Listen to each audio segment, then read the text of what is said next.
you say was some of the hard things you had to face, not just being in the grooming business, but being your own entrepreneur and owning your own store and owning, having the responsibility of the day-to-day operations? Yeah, being independent, I feel like it's always hard to build your team because, like you say, like we live in it. I mean, people they want to gravitate to what they think is popping. Gotcha. So I have times by me being independent, we might have a bad week or something. People like, oh man, I need to go look for another job or something. So it's always hard to. I don't like to say employees. I like to say teammates. I have partners, and I build a team. I look at it like I try to be the Bulls from 95. So yeah. So that's the hardest thing. Delegating. You get people to come on board. All right. So when I first started in St. Louis, I built up my employees. They stopped seeing me inside the stores less, but they may be looking at my lifestyle and be like, dang, how he doing this? And they may feel like they may not be doing it, but I may be doing something and may, I don't know what was going on. I don't know what they seeing. I just go off of vibes and the energy and things like that, and I notice. So then people, they say, all right, well, I'm gonna go work here or go do this now without even, a proper, goodbye. So like I say, just building a team and just learning and business, because this is my first, real business, and I never known any real entrepreneurs around me. So just knowing how to accept, things like that, because people just, in my eyes, I feel like people playing me. Yeah, you take that as disrespect. They leaving you out to dry. Yeah, so you just gotta learn how to really play chess, and just know all right, this a pawn, you treating them like a knight. You know what I'm saying? So off the flip, so after just going through stuff like that in business, you realize how to properly, categorize people. Not to judge anybody, anything, but it is what it is. If you a center, you need to be getting rebounds. Don't even think about what the point guard doing, or you know what I mean. You feed. You off play the your point position. Guard. Yeah, you feed off the point guard. So that's gonna continue to be the hardest thing, is just having the right people around you, because you will never find another you, and you'll never find anybody that's passionate about, your business. I can count on, man, it's not a lot of people that come to me and be like, all right, how can I help your business? As far as employees and team members, they want to know how often you pay, when we get our first check, or 80% of the people I ever hired ask for money in advance. Yeah.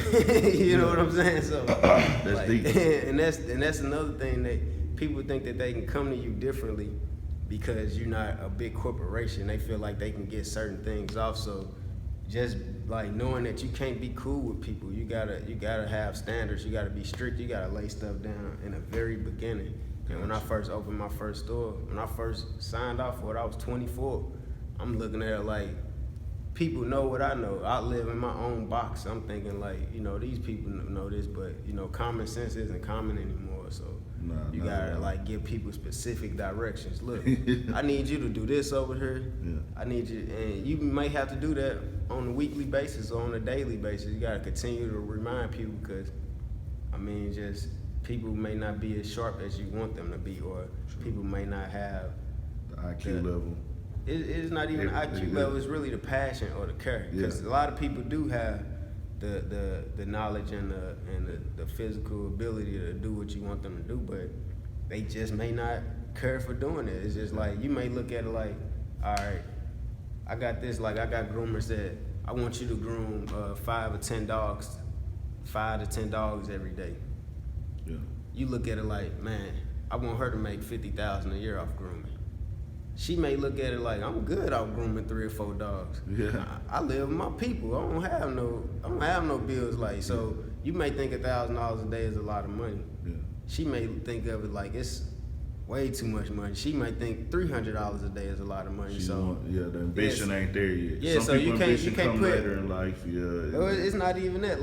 They may not. Y'all just may not have the same type of vision. So you might have to say, all right, I can't put all of that, and you know what I'm saying. I gotta give you what you want. Or you know, I can't put too much on your plate. I can't and get mad if you don't deliver. So just learning how to properly delegate, and like I said, that's gonna forever be different. People change. I got a lot of. Mostly, I really only have women that I hire, so you gotta, you know what I'm saying? Yeah, you gotta be in between.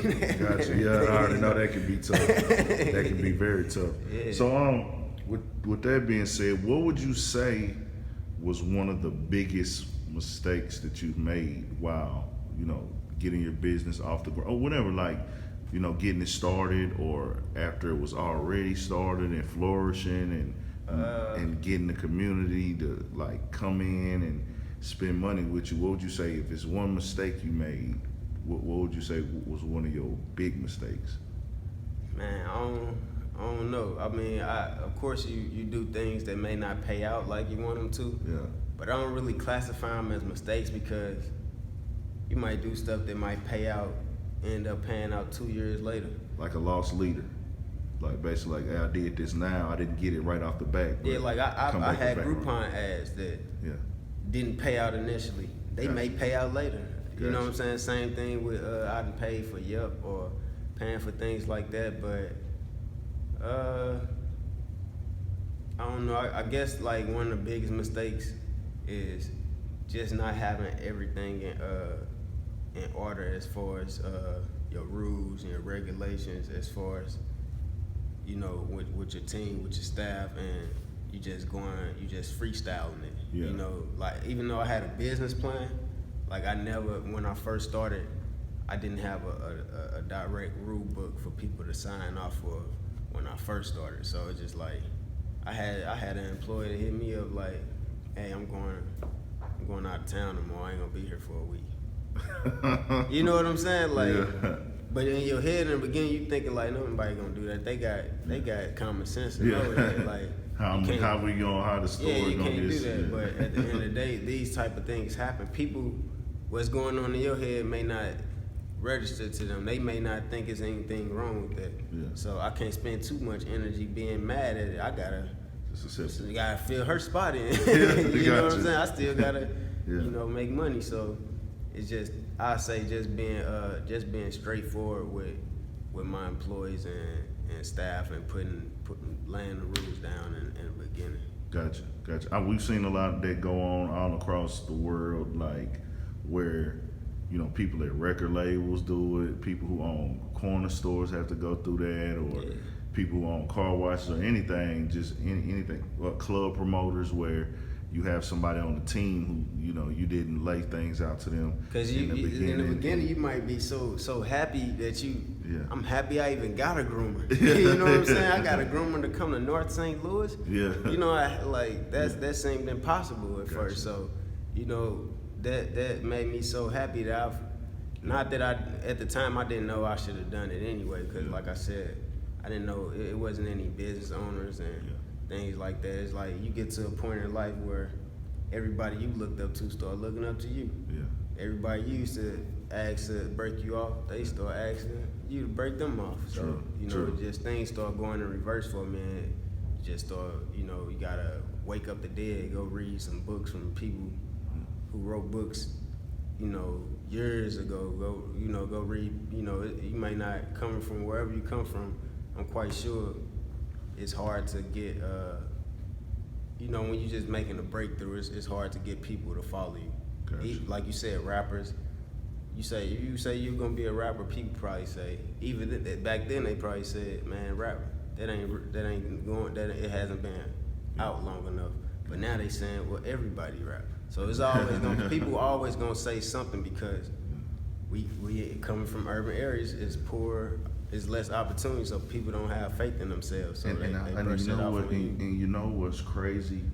I will say that myself in 2006, 2007, if somebody told me they wanted to be a rapper or anything that wasn't the norm, right, I would be like, man, I don't know, bro. Like, you know. Yeah. But now it's in 2018. If somebody tells you they want to start their own business, If Yeah, they want you could, man, you could be you can. anything. Yeah, it's like now you can't tell nobody that no more. It's all There's about no the work excuse ethic. either. Yeah, Yeah. it's the work ethic now. You could It's, be a successful anything. If you want to be a clown, yeah.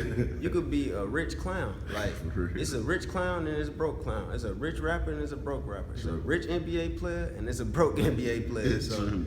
like, True. you know, as long as you put your mind to it, you know, and like I said, like, I don't know, I can't speak for other people, but that makes me go even harder. People say, man, how you gonna get something going in Houston? You know, the rent way higher there than St. Louis. Like, It is. I didn't know that. yeah, definitely. Yeah. Man, you can go get a cracking in St. Louis. You can go get you an apartment for $400 and Oh, okay. Well, I mean, we got cheap apartments and stuff in Houston, but I didn't know like retail space. You man, know. retail. You gonna get a retail space for less than $1,000. I mean, Okay. you know, I see what you're saying now. it's totally different. And then you know you got the water and electric. That to me, in my opinion, that's cheaper. In You know, St. you Louis. still but you still have your same adversity. You come here, you still gotta like, and that's the thing I always say. Like, you get people that they say that they like super entrepreneurs because they bouncing around and doing different ventures. Yeah. Like, if you start selling this today, and you be like, all right, this ain't popping today. Let me switch over to something else. You still gonna have to build your clientele up. You still gonna have to go through. You still got to plan the business out. So you might have to just fix this business instead of just bouncing around to every trendy business that happen. You got people that they start off selling Avon, and then they start selling coffee, and now they got a boutique, and and I'm not knocking any of that, but I don't consider that as being an entrepreneur. You just a super hustler. Yeah. You just know how to go out and sell a product to people and just get a quick sale. But I like to do stuff where I like to build long-term relationships. Like, you can guarantee that you're gonna be able to keep getting this service from me. You're not gonna call me 2 years later and say, hey man, or call this business 2 years later unless we have a proper going away.